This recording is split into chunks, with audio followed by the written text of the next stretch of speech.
Hello, everybody, and welcome to the Sega. Sorry, but for the sake of 60 frames per second, we're playing on the Sega Genesis, not on the Mega Drive. Anyway, go ahead, Dwebs, and do your narration. This city was once a happy, peaceful place, until one day, a powerful secret criminal organization took over. This vicious syndicate soon had control of the government and even the police force. Damn. The city has become a center of violence and crime where no one is safe. Amid this turmoil, a group of determined young police officers has sworn to clean up the city. Among them are Adam Hunter, Axel Stone, and Blaze Fielding.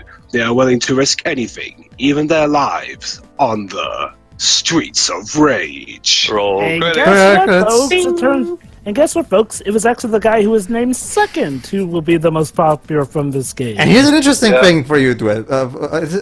Not so much. Those probably already know this. And here's an interesting thing, everybody. The composer of this game. Oh yeah. So yeah, we have Adam Hunter. We have Blaze Fielding. Random trivia about him that doesn't really matter because they're. Hobby video game? Yes, especially visual novels. Yes, yeah, I know that. Yuzo Koshiro did the music for this game, and afterwards he went on to well, he's actually really famous, Yuzo Koshiro. He did a lot of compositions, yeah, including our old favorite pal, Time and Eternity. Yeah. Yeah. Well, some of it. But yeah, he was kind of a big composer for that game. And he also did the music for the 8-bit version of Sonic 1. Alright, everybody, for this playthrough, I'll actually be doing a 2-player game with my brother. So. Yay! Alright, first. So, which of you is gonna be who? I will be Adam, and my brother will be Axel. Axel. Oh, okay. No love for Blaze.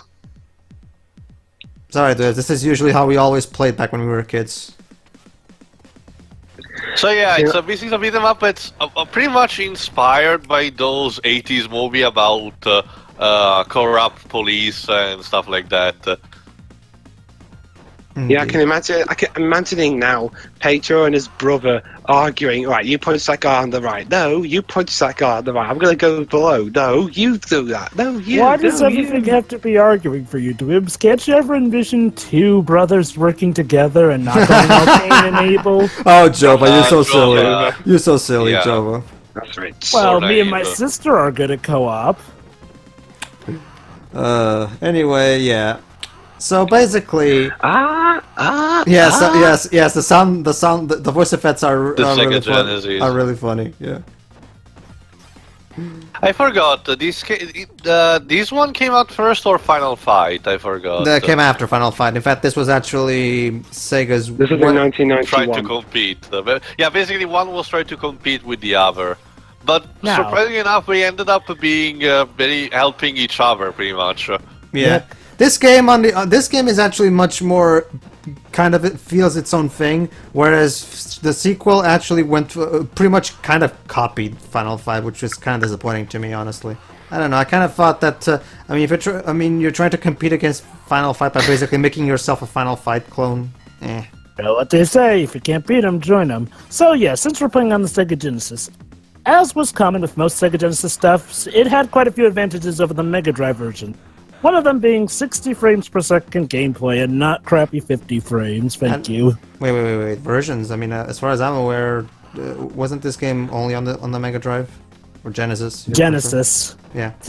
Well, yeah, talking about, yeah, well, that was just... I'm comparing the Genesis to the Mega Drive. Oh, yeah, that's of course the thing. Like, for some reason, some German thought, you know, we could have things be slower in European TVs. So, I mean, there's no point to it, but I'm random like that. So and apparently that also affected the systems too. Go figure. So because of that, European games have suffered from this stupid thing up until, I mean, I think the last one to do it was the Wii, because the Wii still had 50 Hz, but of course you could actually change it to 60. Thank God. And now you know, folks, why we remember the Sega Genesis more than the Mega Drive these days.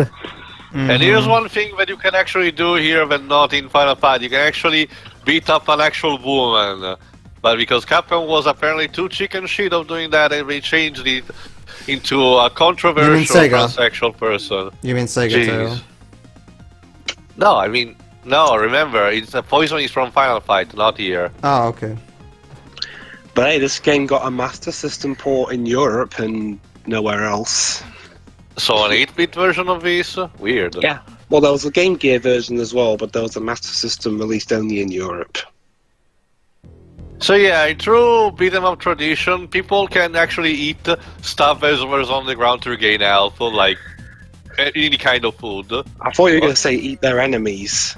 Oh, fire support, I guess. My god, the police are actually useful to help. Basically, the way me and my brother usually play through this is that we save the cars for the boss battles, because after every boss battle, after each level is complete, if we don't have any cars at the end of the level, they actually give us one car each. So might as well take advantage of that. Basically, it functions as fire support, which it's pretty unique for a beat 'em up game. It actually gives you a lot of advantage over an enemy area. Yeah. And by the way, did you notice that pine pot sign in the background? That's actually in Sonic Mania as a reference to this game.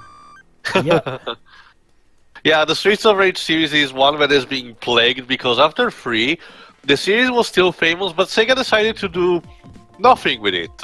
And when I mean nothing, it means that every time someone tried to revive it, for some reason it got cancelled. I mean, at this point it's become a running gag that someone tried to revive Streets of Rage only for it to be cancelled midway through. It's a shame. Yeah. It's like, wow, just when you thought you couldn't find a story even more sad than that of Echo the Dolphin. I can understand because beat 'em ups in this day and age are very difficult to make them work and sell a lot of copies. But at least maybe a 3DS game where you don't have to develop a lot, maybe. Well, Java, with Echo, it's kind of different because this game has a very wide appeal because most people like these types of games. Echo I know. That's what I'm saying. It's like, it's ironically an even more sad tale than Echo, which also tried to get kickstarted, but at least with Echo, you kind of could see why it wouldn't have gotten kickstarted because Echo is a very acquired taste. Yeah. And that's assuming that the first game doesn't freak you out from the start. Alright, Pedro, you want to explain maybe the tag mechanic since yeah, it's pretty unique for basically, this game? yeah, basically, you can actually do some tag actions. Basically, if you go, just like it happens with the enemies, if you go towards your partner, you'll grab him, and you can press the jump button to do a team move.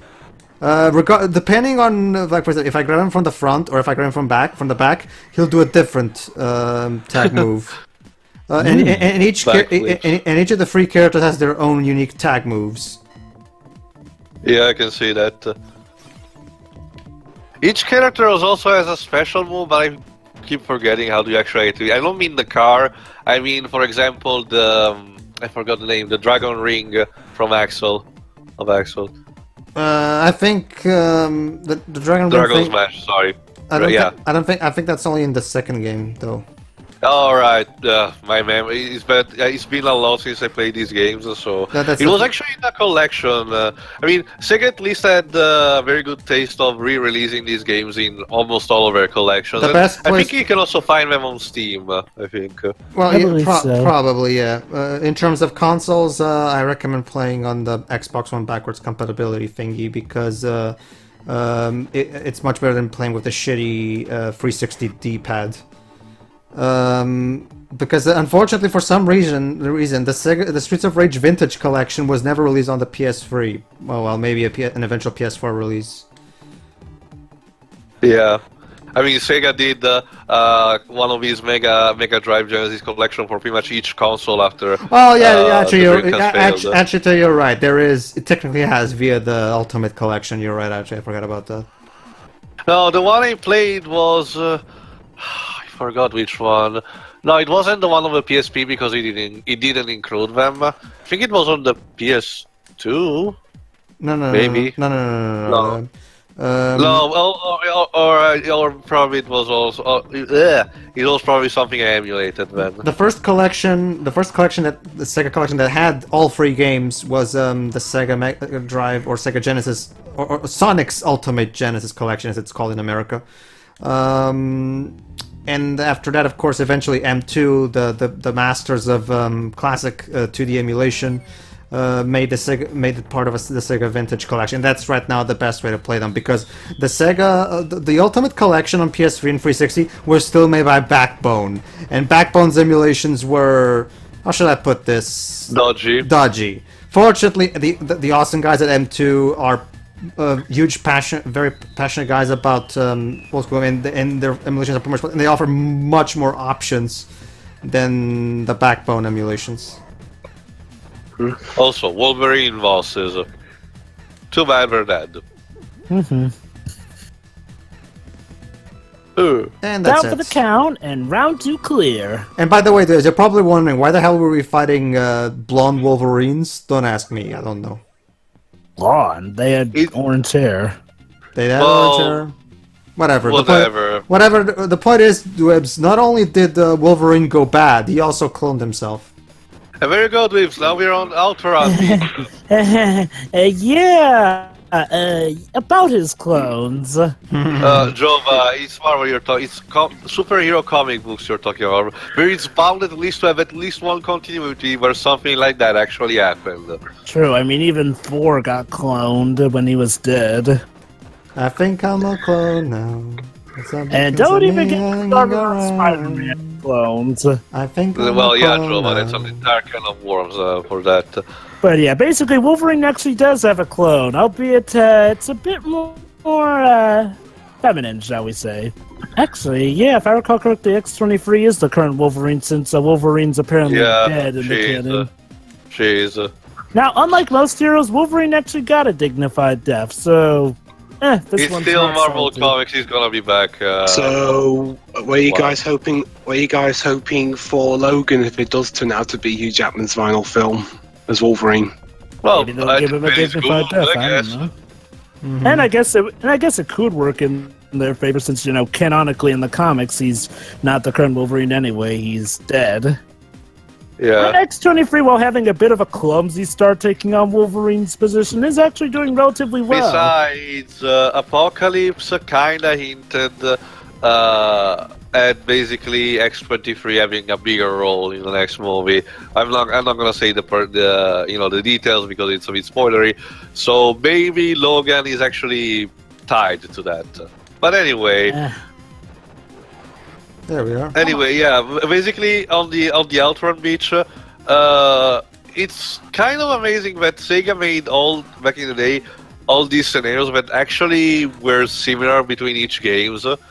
So you get stuff like this, having the Outrun Beach, and then obviously having Opa Opa being in Fantasy Zone, the same of Space Harrier, which is a trend that kind of died with the years, and only Bayonetta tried to bring back up.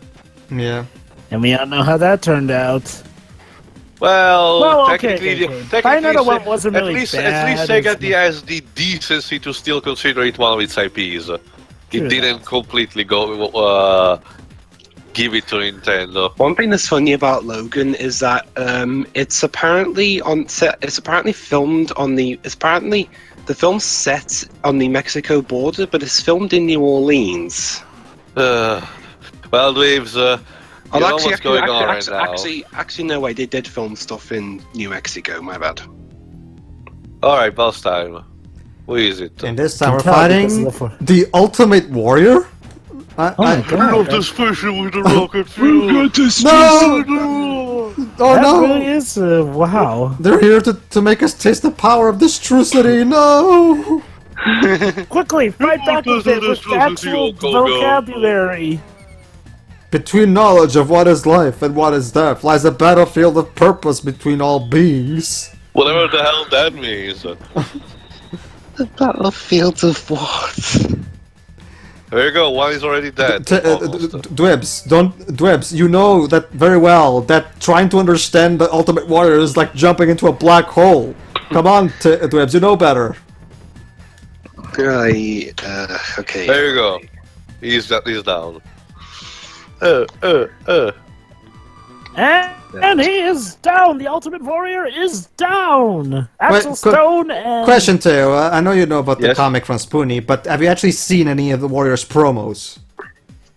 Only a couple, because you can find them on YouTube. Yeah. But they're really that funny, yes. You know, I mean, because that's just the thing. A lot of people that didn't know about Warrior tend to go, "Oh my God, he must have gone apeshit when he wrote this." No. This is how he is. No. This is how he Yeah. is. This is how he talks. That's the thing. It's literally everything he says on TV being put into a comic. You know, I wonder back when he was alive. I was wondering if he talked to his family like that. Well, remember, Dweebs, being a wrestler means being an actor pretty much most of the time. And a wrestler like the Warrior was classified as a person who has, quote-unquote, a gimmick, basically an identity that's using on the battlefield or on the ring. So basically, that's kind of what it was like. Yeah. Oh, God! So yeah, you can actually fall into bottomless pit. Again, this game, for being a beat 'em up, tries a lot of new things. It's kind of like what Capcom did with the Dungeons and Dragons games. Actually, Golden Axe did the whole falling through pits thing before this game. Well, was it made before or after Yes, this? yeah. I mean, that was back when it was actually originally an arcade game, because it was actually before Sega had the Mega Drive. True. Anyway, but yeah, and just like in Golden Axe, if you play a cards right, you can actually throw the enemies in there and do an instant kill. Yeah. Except in here, it's much harder to do because you can only pick them up and throw them, which can be a bit because the throw-ups are not as solid. Whereas in Golden Axe, it was much easier because you could just do the shoulder running attack, which would just throw them. It would if players like me who grew up playing that game, of course, know how to exploit that. All right. Go. Oh, there you go. Now it permits you to go. That's another thing, by the way. I have to get around to recording Capcom's Cadillacs and Dinosaurs. Cadillacs and Dinosaurs. I actually played on arcade that. I remember. Yeah, me as well. That's why I got to. Speaking of Sega games that have Yuzo Koshiro music in them, who's doing the Shinobi games? I guess Joe, since he's the one who's really good at games that require a lot of precise timing. Okay. Well, Jova can do at least the Mega Drive ones. What about the ones on the Saturn and the PS2? Well, I have a Saturn, so I guess I have to do the Saturn PS2 one. games. Yeah, if you need me you to, can I find can both the handle it. PS2 game and I forgot the other name. Kunoichi, I think he is called. On the PS3 as PS2 retro compatible thing. So Well, I guess there was only one Shinobi game on the Saturn, Shinobi Legions X, whatever. And then what came after, I wonder? the 3DS one. Oh yeah, that was fun. So basically, for that one, it's found either to you or Pedro, Jova. All right. Well, we'll see what happens. Yeah. Also, you see, yeah, right. There's also that. Friendly fire. Yeah, kind of like in Battletoads, but less dangerous. Speaking of beta maps, actually, recently came out actually a new Double Dragon. Actually, I haven't tried it yet, but people told me it's not exactly the best. But from what I've seen, it doesn't look that bad. Come on. At the very least, it seems to be a proper revival of sorts. Well, technically, Jovavich already tried to revive the series once, and at first it went okay, but the sequel they made to that was really terrible. Well, I forgot what it's called. Hopefully it's at least better than fucking Rocket Knight. Rocket Knight. Basically, Joe, back in the 90s, Konami had this attempt at a new IP that tried to compete with Sonic, once again another anthropomorphic animal. Oh, that Rocket Knight. Go on. Which was basically this marsupial who had a rocket, and it was his main weapon. It was really cool to fly for. Oh, hold on, boss battle. Didn't his stories change with every single game? That's just the thing that Konami liked to do back in the day. But hold on. All right, so we're fighting fat guys who breathe fire from their mouths. Oh, yeah, why not? Okay then. Okay. So I guess these guys are Tweedledum and Tweedledee after they went to Taco Bell. I guess, sure, why not? All right. So, here's another thing about the. Go ahead. One thing about these buses: don't try to toss them while you're grabbing them by the back, because you'll collapse because of their weight. They'll fall on top of you. Makes sense. But only from the back. If you throw them from the front, it's fine. Don't ask me why. Wait, when you say by the front, you mean picking them up, facing them forward? Yes. Oh, that makes sense. And there's actually sort of a, it's a matter of shifting the weight just right. In theory, you can actually manage to suplex an enemy that's way bigger than you if you have the right amount of physics on your side, like momentum or whatnot. However, yeah, if you put it on your back, you are likely to get hurt if they're way too heavy. Yeah. Makes sense, yeah. So, anyway, about the mess that is the Rocket Knight series. Basically, the original Rocket Knight Adventures for the Super Nintendo was of course a game that was really good. However, the one thing that Mega Drive one thing that Konami had back in the day was that they would always make different versions, one for the Mega Drive and one for the Super Nintendo. I don't understand why, but that's kind of how Konami did things back then. And the thing is, the Mega Drive one was actually my favorite. It was actually it was really fun, frenetic, and fast, and it had one of the most amazing soundtracks in Genesis history. And the problem is that back in 2000, I think it was 2010, was it? Yeah, 2010. Konami tried to quote unquote revive Rocket Knight. The problem is that they hired a generic shovelware developer to make it. Climax Studios. Let me see what they did. Weird stuff. Yeah. They did the Silent Hill Shattered Memories for the Wii. Oh, Pat. But the result was a completely devoid of personality and effort revival that didn't do anything to capture what made the classic games great. And then wasn't there like a third attempt, which was even worse? Actually, no. This apparently was the last one. Yeah, it was the last one. Fortunately, it says that he actually got mid to good scores. Though. Well, it wasn't. It does. Trust me, it's terrible. But I know. Game critics don't matter in the long run, but weird. Not just that, and considering Konami doesn't make games anymore, it's pretty much done. So. Oh, what are you talking about, Pedro? They totally make games so they can survive. Yeah. Hit the lever. Wrong lever. And now YouTube decided to screw me over. Why do we even have that lever? What time are we at? 22, 30, 31. I'm at 22:45. Okay. So yeah, we're on a... For a second I thought I was going to do ABBA Alright, music. Pedro, get ready, and... click. Thank you. I was going to do ABBA music there for a second. But yeah, basically we're now on a ship in the middle of, I guess, discount Bronx River. Yes. Let's hope it's not the same one of Dynamite Cop. Alright, moving on. Look at the ship. It's moving up and down with the beat, yo. Also, can I just... Yeah, when the character is holding the bat, it looks like it's actually curved. Unless it's a metal pipe, I guess that works. There we go. There we are. Alright, who's next? You're next, Goldberg. Yeah, on your 1998. face. Oh boy. Also, apparently you can find meatloafs inside those air pipes. Okay. Don't Of you know? course. Also, Unless there you it go. Paliswapo, the Ultimate Warrior. Also, another thing, I think though that it wasn't in the... Well, it is in a good chunk of the beat'em ups, but it's not in there. Aside from the bosses, enemies do not show their health bars, so you actually don't know how much is there left for them to be beaten up. Yep. And there we are. Alright, moving on. Whoop. Oh,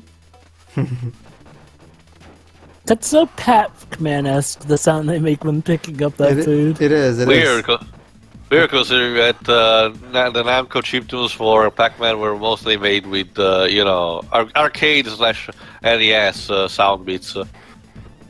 Yeah, I agree. Alright, so look at that. We found a little mini car, which gives me an opportunity to call... Support, there you go. Yeah. A mini car to call And now we're support. finding... Whatever the hell that is, I don't know. This- I don't even know how to describe. What is up? It's What is up with this game and Wolverine clones? You know, the way their claws are, it Maybe also the reminds designer me of... really loves Wolverine. Looks like Freddy Krueger a bit. The way the And they claws jump look on their around hands. like, I don't know. Fucking, Like they're always hiding outside of the screen. It's annoying. That's cheap. But then again, taking beat-em-ups were always like that. Yeah. I mean, the game isn't 4x3, so it's really easy for them to get out of the screen. Alright, there we go. Almost there. And there we go. Almost. It's a good thing that these guys are morons and keep coming straight into my, No, this time I'm gonna take it all. Also, Alright. as you can see, you have a timer, but it's much like in the Ah! majority The Ultimate of Warrior's beat-em-ups. back! Yeah. Of course No. it's back. Like in the vast majority of beat 'em ups, so the timer is pretty much doesn't really matter. You'll always either die or manage to beat the level in time. Quick, guys, take him out before he has that shitty match against Hulk Hogan. I need not your protection, Hulk Hogan! You know, I don't mean the WWE one, I mean the WCW one. And now we have Flame Okay. tossers. Well, Okay. there's a reason why WCW went down the shitter. Yeah. You managed, I mean, say what you like about WWE, but I don't remember any other wrestling company go from the Alright, top of who's the the boss wrestling here? pile to two being girls. sold for a pittance in 3 years. Yeah. We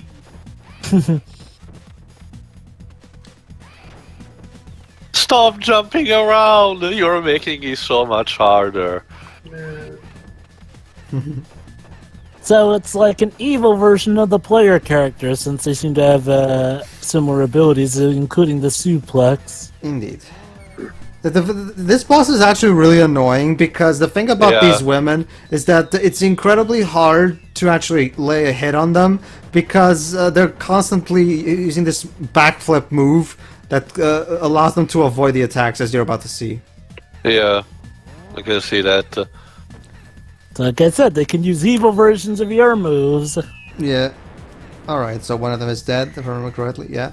So now we have to Yeah, kill... very- And there we go. Now we can try to kill her. So yeah, as you can tell, it's a good idea to save the cars for the end in For the this level. bosses, yeah. There we are. There you go. Perfect. Wow. Amazing how the police can drive right onto a boat in the middle Oh, of Java! the... You think that's impressive, Java? Wait till level 7. Yes. We'll see you then. See you, everybody. See ya.